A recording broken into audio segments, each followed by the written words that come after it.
Alright, today we're going to test a spot welder, and this is a portable spot welder by Kerpu.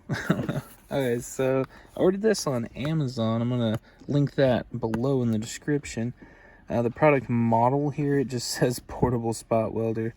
The battery type, rechargeable polymer lithium batteries.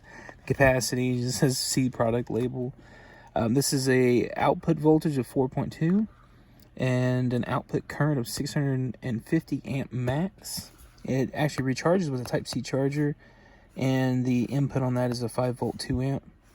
And it says recommended nickel strip thickness, which it actually comes with it, is 0.1 to 0.12 millimeter. So this isn't going to be able to go through like really heavy metals or anything. Warning, please use this product in accordance with the attached instructions. Ignoring instructions may cause fire or other damage to the product. For safety reasons, do not drop or use this product at high temperature. Do not modify or repair this product by yourself. Keep out of reach of children. And that's pretty much it. We're going to go ahead and open this thing up.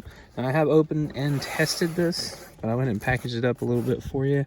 There it is, electric welding machine operating instructions. You're going to get the box, which is the battery pack here and the welder.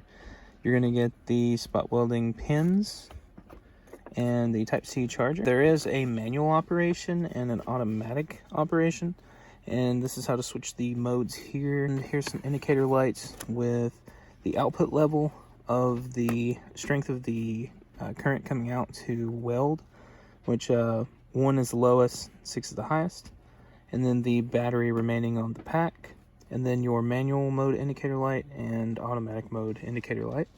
So here's our main system. So you pretty much have 2 buttons here. You have your 2 places to hook up your pins, your Type-C charger there, which you use to charge this thing up. Obviously, USB. I like to use an Anchor charger, the IQ chargers. Plug my device up to charge it, and that does make a really good secure connection. And this is a good metal frame too. I really like this. It's pretty heavy too. It's got some weight to it. It does have screws, but as they say in the warning there, do not try to open and service this yourself. You do have the pins here, and these are just going to plug into the pack there, and the tips, I don't know if you guys can tell, I've used them just a tiny bit. They've got almost no damage at all. These are coated for your protection, so that whenever you're holding them, do not allow yourself to touch the actual metal or the copper here. You want to stay back a bit and spot weld with that. Okay, so we're going to go ahead and demonstrate this a bit. Oh, let me get my charger out here.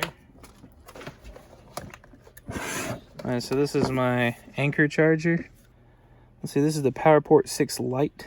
The model on this is an A2061, I believe. The output on this is 5 volts with 6 amps. And that is that these are going to be higher amperage outputs to charge devices like this or an iPad. And then these are going to like charge a phone. They're actually only 1 amp, while these are 2.4 amp. And I'll link that below too. These things are really awesome. I've had this for a couple of years now. Okay, so let's plug this in really quick.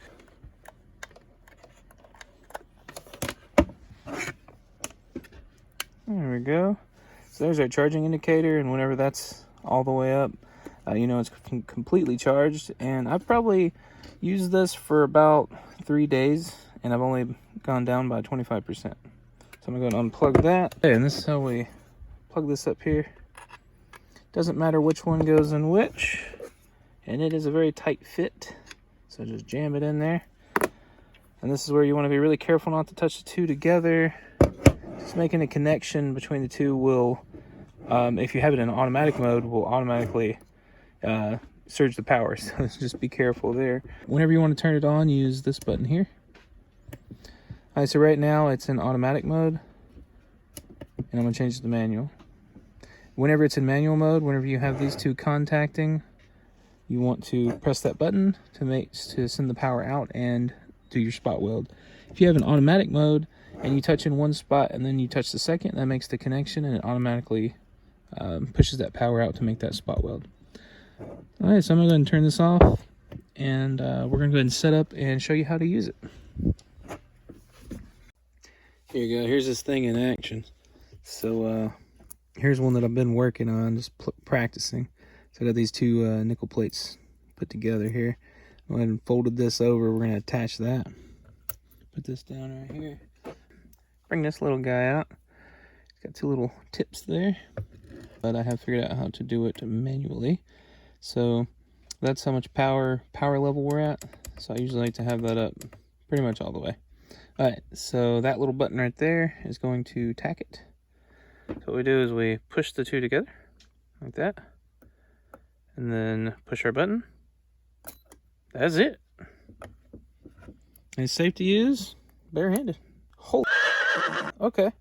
That melted the metal entirely, went right through. So, yeah, that was kind of on the edge, though. Let me take it back down to like a 4. Holy crap. It's a little difficult to use, yeah. There we go. See, it burns right through to the wood. But yeah, there's the other two contacts there. Goes right through. That's it. You can't rip that apart. Pretty cool. I've been using it all day and just practicing. All right, so that's been the Kerpu spot welder from Amazon. And if you guys want to give this thing a try, you know, I'm rating it an 8 out of 10. I'm sure it could be a little better. I'm gonna leave room for improvement there. But you guys can get this on the link below or on Amazon. So yeah, go check it out for yourself. I think they're about $60 currently whenever I'm doing this video. And I'm really excited to see the comments below after you guys give this a try for yourself. So thanks for watching, and I'll see y'all next time.